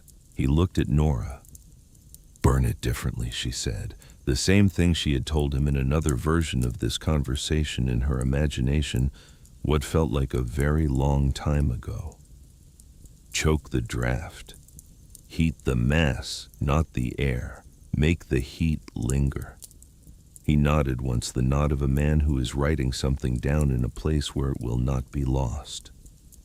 Then he went out into the clear cold, pulling the sled, his son walking beside him in the blue-white light of the recovered morning. That evening, after the children had eaten, and Stellan had fallen asleep over his book, and Lily had been carried to her cot without waking, Nora sat alone in the cellar in the lamplight. She had not opened the final journal in 10 days. The presence of the Crane family in the space had made the particular private communion of those pages something she had set aside, not forgotten, but held in reserve for a moment like this one. The storm was over. The crisis had passed. The stone floor was warm beneath her. The winter had 2 months still to run, but the long hard was done and she had come through it, and her children were breathing quietly in the next cot, and their cheeks were still rosy and they had not been cold. She opened the journal, not to the technical sections, not to the letters she had already read. She turned to the very first page of the very first journal in the series, the one that August had numbered with a Roman numeral 1 in the upper right corner, the one she had opened that first night in the cellar in August, when she had recognized the handwriting that she should not have been able to recognize. On the page facing the first entry, the page that was blank in every other volume, August had written something. She had read it before. She had read it when she first opened the journal, in the shock of that first night when she'd been moving quickly through the pages trying to understand what she had found. She had registered the words as an epigraph, a dedication, the kind of thing that writers put at the front of books to establish their theme or to honor someone. She had registered the words and moved on to the more urgent business of understanding what the journals contained. She read them again now. Wood gives fire, but stone gives warmth. One is a shout, the other a story. She had thought the first time that this was a technical observation, an efficient summary of the principle the journals elaborated at length, the difference between a conventional stove and a thermal mass system, between the immediate and the stored, the loud and the quiet, the wasteful and the patient. She thought this again, now sitting in the warm room with the lamp low and her children asleep. And then she thought something else. She thought about Carl. Carl had been wood. She meant this not as criticism but as description, as a true account of what he had been. He had been quick and warm and bright, a man whose laugh filled a room the way fire fills a firebox, with immediate, generous, complete presence. He had come west the way men with his nature came west, drawn by the heat of the idea, moving toward what was burning brightest. He had burned in the fullest sense of the word through everything he touched. He had burned through the mine. He had gone into the dark and not come back. She had loved him. She had loved him the way you love fire, for exactly what it is, for the warmth it gives and the light it makes, without pretending it is something it is not, without asking it to be stone. August had been stone, slow and quiet and patient and internal. He had spent his heat in the careful, deliberate way of a thermal mass, releasing it over years, over decades, not in the bright, dramatic burst of a man who fills every room, but in the steady, reliable warmth of a structure that has absorbed more than it will ever be asked to give back. He had sent his warmth to her through stone channels and leather-bound pages, and a sealed oak door in the side of a Dakota hill released it into the space she occupied so gradually that she'd been warm in his knowledge for weeks before she understood the source. One is a shout, the other a story. Carl had shouted. She had needed the shout at 22 in Denmark, with the North Sea cold and the future uncertain, and a young man laughing at the edge of the water with his whole life ahead of him. She had needed the shout, and she had followed it across an ocean. August had told a story. She had needed the story too, only she had needed it in a different season of her life, in a season when the shout had burned itself out and the cold had moved in, and she was alone with 2 children, and a problem that all the fire in the world could not solve by burning louder. "You have my hands," he had written. "You have my mind." She looked at her hands resting open in her lap, the palms thick with the new calluses of the work, the skin brown and rough, and nothing like the hands she had had in Denmark. She looked at the walls her father had built, the granite blocks fitted with the precision of a man who had made his peace with the idea that no one might ever see them. She looked at the floor, warm and quiet, and doing its work as it had done its work every night of the winter, as it would do its work every night of every winter to come, whether she was here to notice or not. The earth does not lie. She closed the journal and held it in both hands for a moment. Then she set it carefully on the shelf beside the other volumes in the order August had numbered them, where they would be accessible to anyone who needed them. Because they would be needed. She understood this with the same certainty that she had understood standing in the August dark with the pry bar in her hands, that the door needed to be opened. They came in the spring. They came the way people come to something that has proven itself not with the eager rush of trend or fashion, but with the deliberate, considered approach of people who have been cold and have seen what warmth looks like and have decided they want to understand it. Roland Crane came first, as he had said he would, not as an authority, but as a student. And he came with his tools and his construction knowledge, and without the armor of his certainty, and what he brought to the collaboration was real and useful. Others followed. Elias Pratt, who had been the one to report the smoke of Nora's failed first attempt to crane back in October, came without his notebook and his ready concern, and asked to see the system with the genuine curiosity of a man who has decided that being right about something in the past does not obligate him to be wrong about it in the present. He was a practical man, Elias Pratt. Once you got past the practical man's default suspicion of anything new.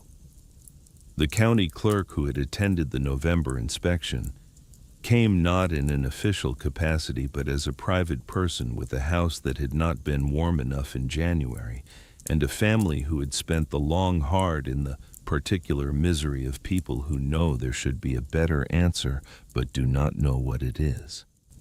Nora showed them all the same thing. She showed them the journals, the drawings, the measurements, the principles that August Forsyth had developed in a Copenhagen workshop and refined in a Dakota hillside over the long, quiet years of his voluntary exile. She showed them how the firebox worked and why it was small rather than large. She showed them how the flue channels ran and why the length of the path was the key to the whole system. Why distance was not a cost but the mechanism, why the smoke had to be made to pay its rent before it was allowed to leave. She did not lecture. She showed. There is a difference, and she had learned it from her father, who had never lectured either, only built things and let the things speak. They called it the Halstead hearth. Not immediately. People do not immediately name things after the person who gave them what they needed. They name things after the feeling of relief first, and then after the practical description of the mechanism, and eventually, when enough time has passed and enough warmth has been stored in enough stones in enough homes, they arrive at the name that was always the right one. The Halstead hearth. Nora heard the name for the first time from Mrs. Beaumont, who said it the way people say things that have become obvious without emphasis as the simple correct term for the thing being discussed. "I'm having the Halstead hearth installed in the East Room," she said, talking to her sister in the general store on a May morning when the ground was finally soft enough to dig. The installation, she added, would require 2 weeks.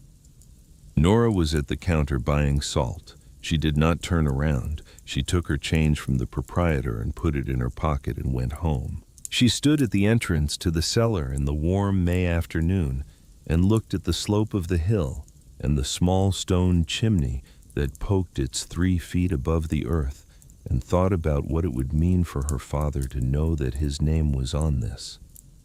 Not his name on an award or a recognition, not his name on a plaque or a memorial, his name on the thing itself, on the method, the way a method carries the name of the mind that understood it, the way the wind in the grass above his cellar carried, if you were paying attention, the faint ancient memory of the sea.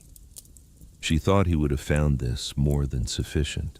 Roland Crane fulfilled his promise to the board in February when the follow-up inspection that had been scheduled took place under entirely different circumstances than the November one. He appeared at the hearing not as a petitioner but as a witness, and he described with the specificity of a builder and the authority of a man who has slept 11 nights on a warm stone floor, while a blizzard tried to break through the walls, what he had seen and what it meant. The board's concern for the welfare of the Halstead children was noted and formally closed. Crane also did something else. He went to the original land transaction records for the valley and located the estate filing for August Forsyth, the documentation that had been produced when the land was sold after August's death. He brought the full filing to Nora in the spring, not as a revelation because she had not known there was any question about the title, but as something he felt the need to do. "Your title is clean," he said. "It has always been clean. I want you to know that I looked and it is clean, and there is nothing that can be done with this land except what you choose to do with it." She looked at him for a moment. "I know," she said. "My father built on solid ground. He did not do anything carelessly." "No," Crane said. "He did not. Stellan grew. Children grow continuously, but you do not always see it. And then one morning you look at them, and the person standing in front of you has moved decisively away from the child they were and toward the person they are becoming, and the movement has happened in plain sight without being visible.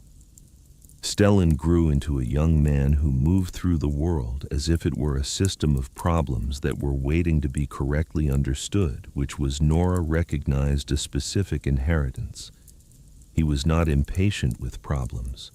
He was curious about them, the way a person is curious about a puzzle rather than threatened by it. He used his hands the way August had used his hands and the way Nora used hers, with a precision that was not carefulness exactly, or not only carefulness, but the precision of someone who has internalized the principle that the angle matters, that every force can be made to work for you if you understand its direction. He became an engineer. Not immediately, not cleanly, the way a person becomes something in the version of their life where everything goes as planned. He became one through the decades-long process of a person building the skills that their nature requires through the application of August's journals and Roland Crane's practical knowledge and his own mind, which was the intersection of both. He built things.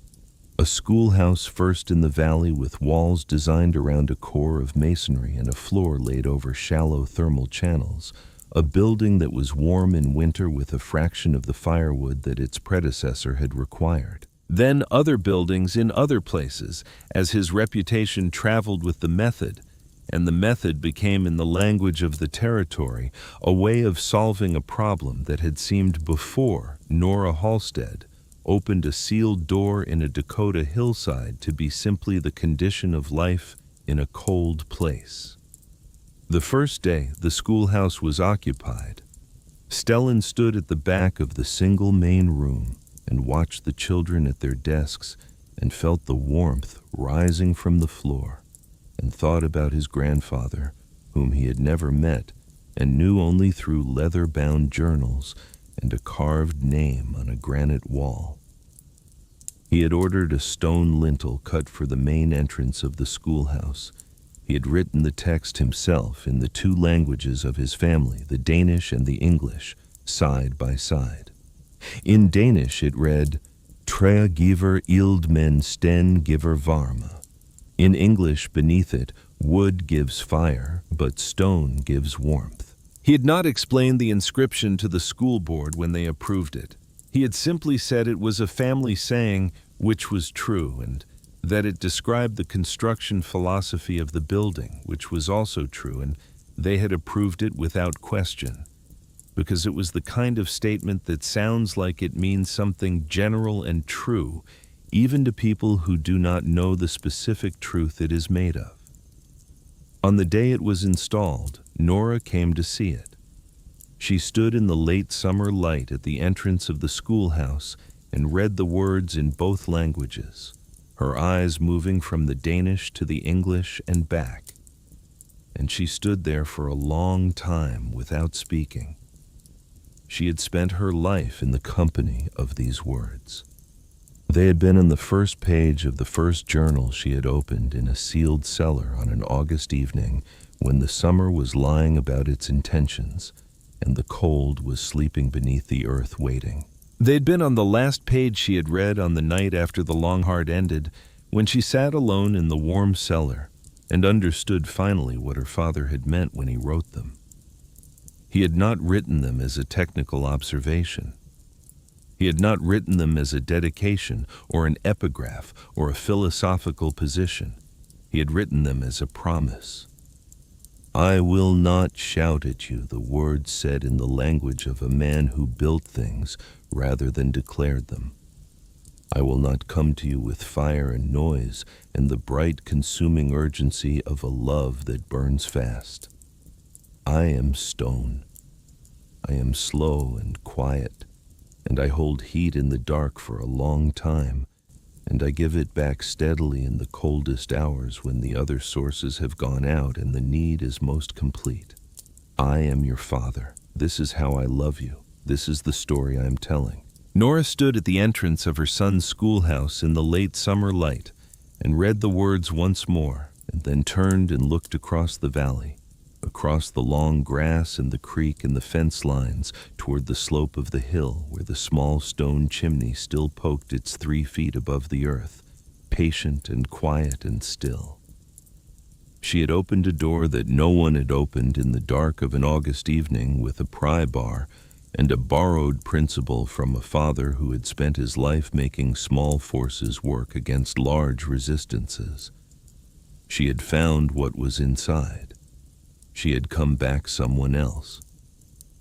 Not because she had become a different person, but because she had found the person she had always been in the place where her father had left her, in the language he knew how to speak, in the warmth that the stone had held and kept, and slowly, patiently across every cold and dark hour given back. The earth does not lie. The stone remembers.